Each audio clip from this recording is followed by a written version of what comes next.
ক্যান্সারকে তুড়ি মেরে সমানে কাজ চালিয়ে যাচ্ছেন তিনি। কোমো চিকিৎসা চলাকালীন যন্ত্রণার কথা একাধিকবার সামাজিক মাধ্যমে তুলে ধরেছেন, তবুও থেমে থাকেননি। যন্ত্রণা নিয়ে কাজ করে যাচ্ছেন। কখনো হেঁটেছেন মার্চার সরণি ধরে, কখনো আবার ফটোশুটে মেলে ধরেছেন নিজেকে।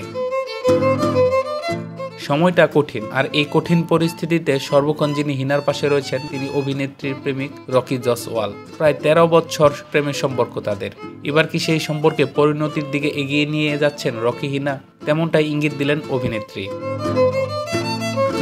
সম্প্রতি এক রন্ধন প্রতিযোগিতার রিয়ালিটি অনুষ্ঠান সেটে রকির সঙ্গে হাজির হন হিনা খান। সেখানে এমন কায়দায় তাদের আপ্যায়ন করা হয় যেন তারা বরযাত্রী নিয়ে ঢুকছেন। এই প্রতিযোগিতার অন্য সদস্যরা একেবারে বরণ করে সেটে ঢুকান যুগলকে। বিয়ের পূর্বে বিশেষ অতিথি হয়ে আসেন রকি হিনা। এভাবে হাতে হাত রেখে অনুষ্ঠানে রকি হিনাকে ঢুকতে দেখে তাদের বিয়ে নিয়ে আসার দিন গুনছেন অনুরাগীরা।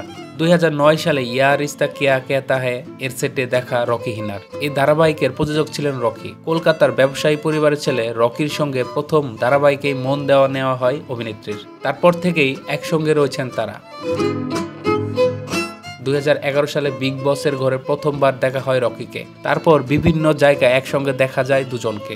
গত বছর এক সাক্ষাৎকারে বিয়ে প্রসঙ্গে অভিনেত্রী জানান, তার কাছে বিয়েটা কেবলই আচার। এই মুহূর্তে ক্যারিয়ারে প্রাধান্য পাচ্ছে দুজনের জীবনে।